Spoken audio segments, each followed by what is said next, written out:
So you probably heard this from a lot of people, struggling on how to review the Pixel 4, the Pixel 4 XL. I've been doing kind of the same thing, but then I was gifted this little clip from the Verge podcast. Why can't it shoot 4K 24 or 4K 60 video? 4K 24 or 4K 60? Yeah. Why can't it do those things? I think the answer is that nobody needs those things. Wow. I shouldn't say nobody. Wow. I think. Don't y'all own YouTube? Because I feel like I know some people who really think they need those things. They're very influential. It's one of the whenever you look at a camera, there's very strong drop off. There's some things that everybody does all the time. I open the camera, I press the button, I close the camera. Done. That's like 80% of people, that's 95% of what they do. And then there's 1% of people who wants this crazy other thing like a RAW capture or 4K 60 or something. That sums it right up. The Pixel 4, Pixel 4 XL, which is what I'm reviewing, it's an 80% phone. And I think that is where my biggest problem lies with the Pixel 4 XL. I've been using this, for close to a month now, and it feels,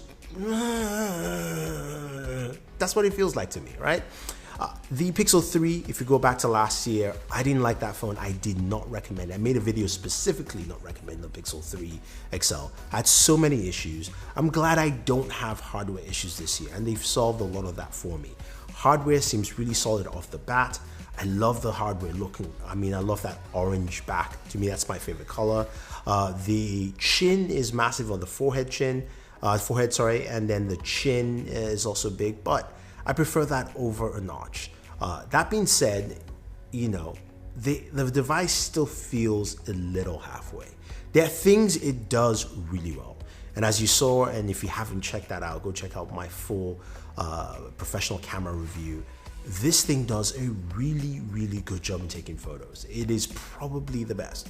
I was a big fan of Huawei last year. I thought Huawei had the best camera. Some people would say Pixel, but this year I think Pixel has the best camera in terms of taking photos. But again, that's where that 80% comes in.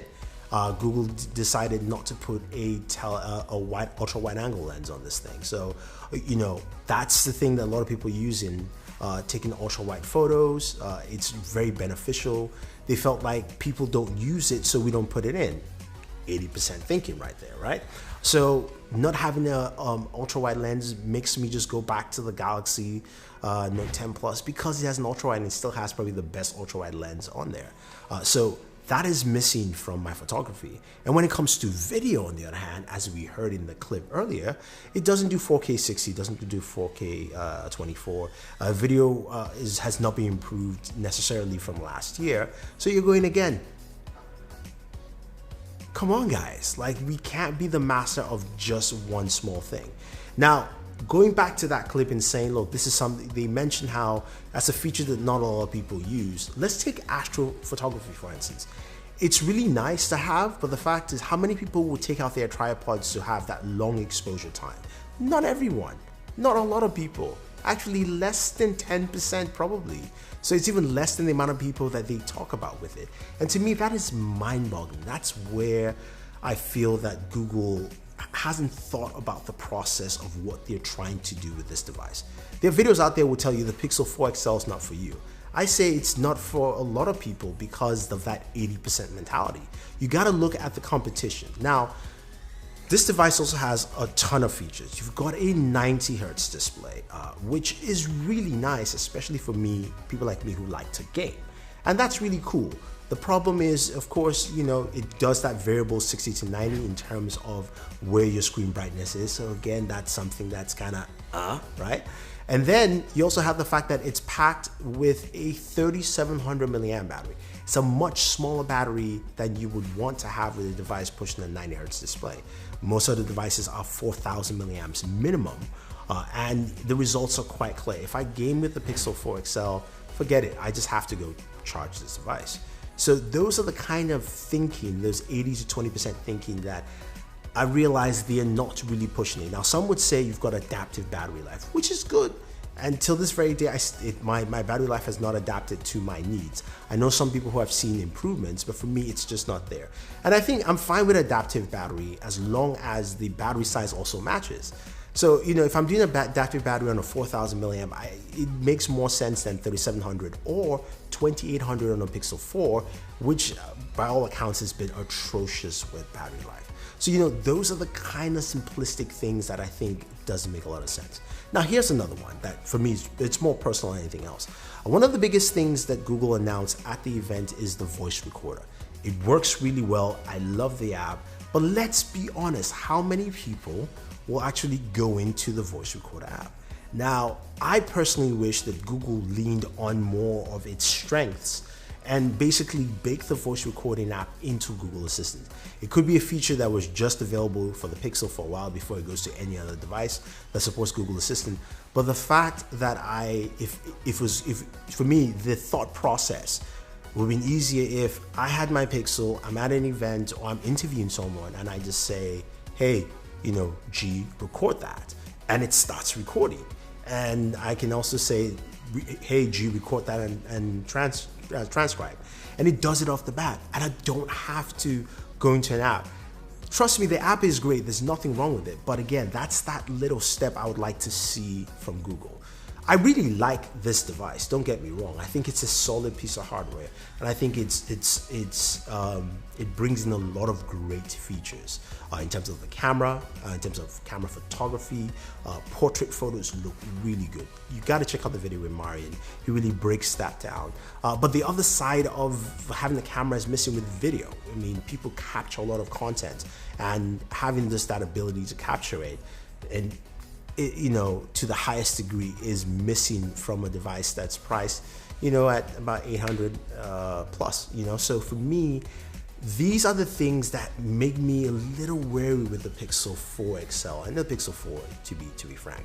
I think Google is on the right step, but they have to think of the consumer in mind. Now, not trying to compare, but look at Apple. Apple is slow actually doing these things, but when they make that jump, they make that jump. Samsung, on the other hand, is always very forward thinking and saying, hey, we'll supply all the features in there that we can give to our consumers, and we'll give it to them. Now, last but not least, of course, is that Soli feature with, of course, the built-in radar where you can wave to answer phone calls. You can use it to turn off your alarm. It's very basic, switch music. It's nice. Then again, it's not new. We've seen this feature, not of course the technology they're using, with the LG G8 earlier this year, and even the Galaxy, I believe, S4 way down the line.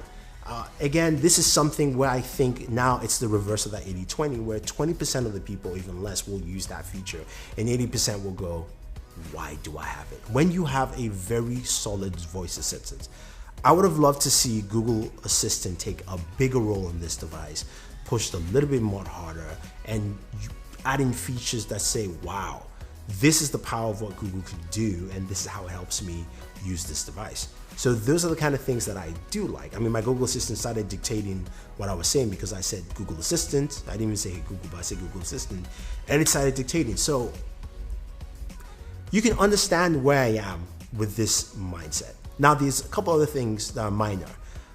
And again, don't get me wrong, I don't hate the device. I feel that Google is about to get over that hump, but they're like just peaking at the very top instead of going like, let's run and jump over. Because, they took away high-res photo uploads for the Pixel 4 XL. You're launching this device at 64 gigabytes instead of maybe 128 or 256. And then, of course, you're reducing the high-res photo uploads. To me, it makes no sense. What do you want your consumers to do in the first place? So that is where I see my issues with the Pixel 4 XL. So would I recommend the Pixel 4 XL? I would say if you are looking for something specific within the confines of what Google does well, I say it makes sense, especially with photography. This is probably the best phone photography this year in terms of taking photos. On the video side, no, it doesn't cover that gambit. That's why I look at it being 80-20. If you're looking at it for other things in terms of, say, gaming, not so much, because the battery drain, also battery temperatures, almost like 100 and something degrees. Those are the kind of things that kind of limits it away, but photography, this is probably the best photography phone, and that's where I will put the Pixel 4 XL. So if you have any questions or any comments, or you totally disagree with me and you think, hey, it's not meant for you, I would question to say, who is it meant for, and why is it 80% of the people, and why not make a device if it's mass market for everyone, at least fits most categories? Let me know your thoughts, guys. Don't forget to like and share, subscribe to the channel, and always enjoy your entertainment.